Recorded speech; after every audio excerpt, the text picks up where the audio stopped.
Hello there, Seraphim17 once again. This is my Dark Souls 2 beta playthrough.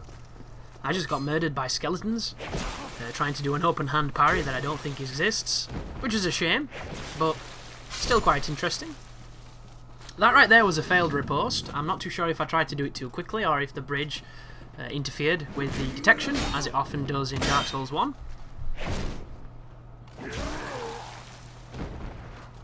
And I do apologise if you can hear me swallowing a little bit more than normal.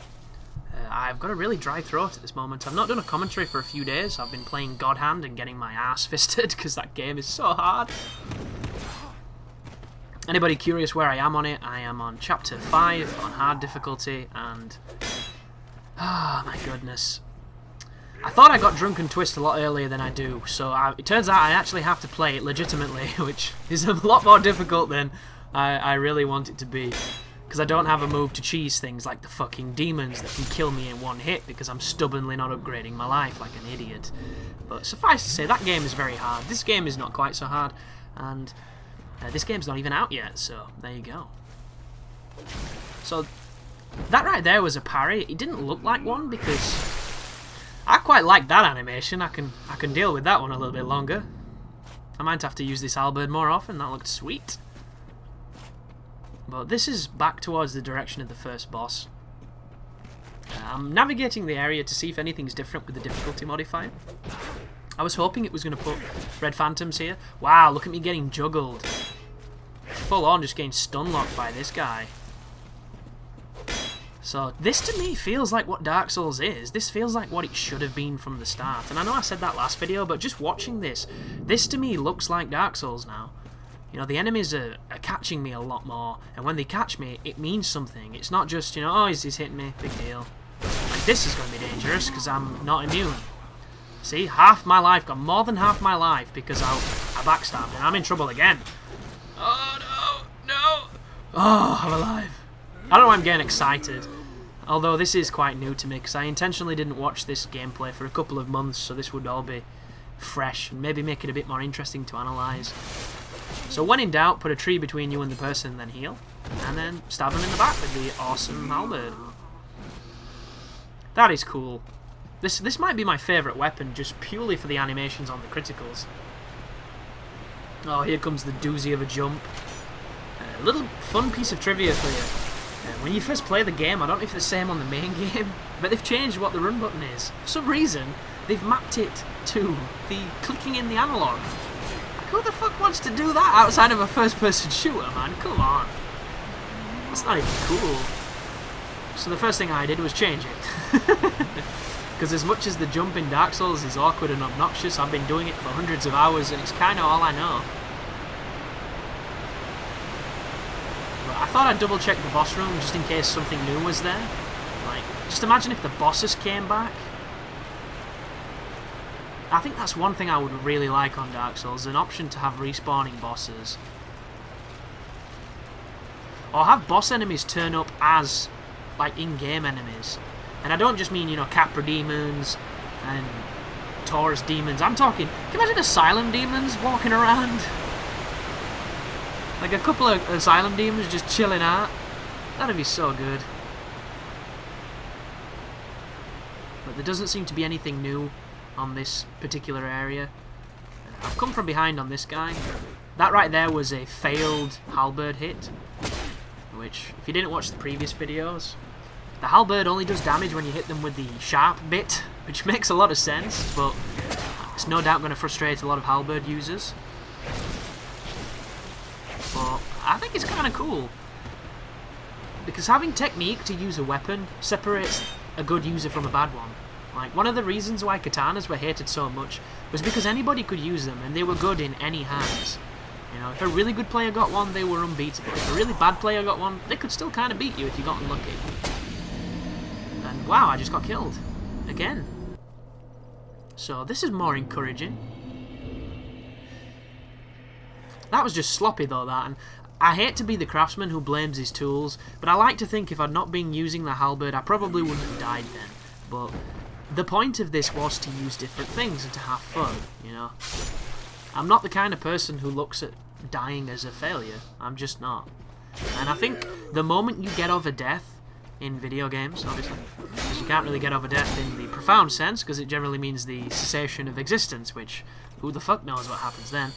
But in a game, once you manage to, you know, not look at it as something bad, as something negative, deaths become learning experiences. You know, deaths become needed, because Rome wasn't built in a day, and if you think you're worth Rome, you've got to earn it. And I just wish more people had that opinion. Like, can you imagine DSP's channel? If he thought dying was learning, nobody would watch. You know, he would have no subscribers, because it would just be a mild-mannered, occasionally witty dude who didn't complain. And I think a lot of people are there just, you know, to watch him fail and watch him bitch and moan. Because I know that's why I watch. And I don't even hate on it. You know, I'm not the person who dislikes videos. I'm not the person who sends, you know, hatey messages. I just drink in the misery. Because I find it really funny. Which is one of the beautiful aspects of YouTube. But Dark Souls is a game which reinforces that dying used to mean something. And if you were brought up on, you know, the early 80s, early 90s, even early 2000s to some degree, in games, you learnt to die a lot. And you got better by accepting it and by practicing. And games have lost that now because of accessibility, because they've become these franchises that are now like films. And if you've ever watched a film that had a really good idea or a really good prequel and the next one was utter horror and shit and a PG and it used to be an 18, usually means that the studio had their hands on the project and they wanted them to make it so that it was an E for everybody, as opposed to, you know, restricted M17, do not watch or your eyes will bleed, or something cool like that. You know, they took out all the good stuff, they took out all the edgy stuff, all the cool stuff, and they replaced it with just pandering nonsense like some Michael Bay bullshit movie, and it sucked a big dick because of it. And it's the same with games. You know, we pander to the lowest common denominator, and the lowest common denominator are people who struggle to find the start menu. And I don't know what I was doing then, but I saw this, and it gives you a Twilight Herb and a Radiant Life Gem. And there's my souls. But they do, they pandered to the lowest common denominator, and what it's essentially done is it's stupefied gaming. It's stupefied gaming to such an extent that when a game like Dark Souls comes out, it gets critical acclaim because it's beating people up. Like, there used to be a time when a game came out and did that, and it would be completely lauded and hated and get bad reviews, and it would fundamentally fail on a critical level. God hand. Yet, today, when these games come out, it's this novelty of, oh, it's one of those video games that actually makes us press something other than forward and A. Such a novelty, you know? And it finally occurred to me, you know, why Japanese people are so crazy. And of course I'm speaking about all of them because I'm the ambassador of Japan. I saw a list of their most eagerly anticipated games of 2014, and number 2 was a Dynasty Warriors clone. And at that point, you know, before putting the drill to my temple and not wanting to live on this planet anymore, I realised that there's something fundamentally wrong with Japan. And it stems from, I don't know what it is. Maybe there's something in the water that controls their brains, some kind of electric, you know, parasite or toxic plasmosis. Maybe there's tons of cats and they're pissing everywhere and spreading this parasite. But people just love bashing X. You know, I've often thought of creating a controller for Dynasty Warriors because I think it'd sell like the clappers in Japan. And it's essentially a cable with a button on it. And that is it. You know, that's all you need, and you'll get through that game and you'll feel empowered as you take down 1,000 dudes. But these games are like Call of Duty in Japan, and, you know, people give Call of Duty shit, but at least there's something to it. You know, you press 2 buttons as opposed to 1 for 6 hours. Like, how can they be so excited for a game which is essentially like watching, you know, TV on demand? You know, it's like watching the fucking Cube, and every time it says press the red button, you press X. Only difference being is, you know, Mr. Schofield's having a heart palpitations because they're telling him to request the button every second.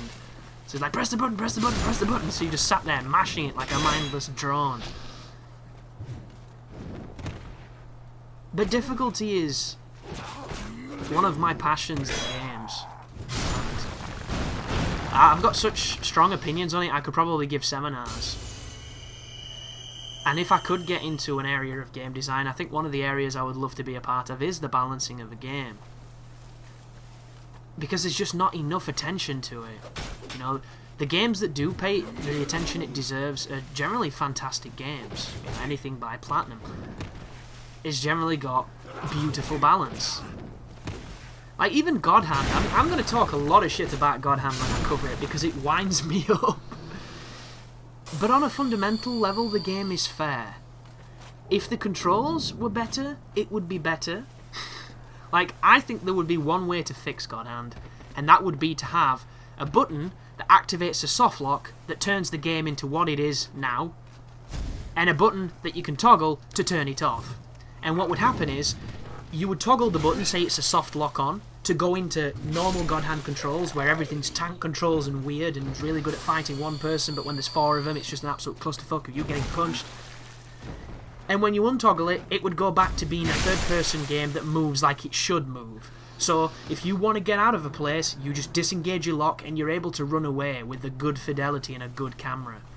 And then as soon as you want to get ready to fight again, you lock it back into God Hand mode, and boom, you can play. And that would fix 100% of my problems with that game.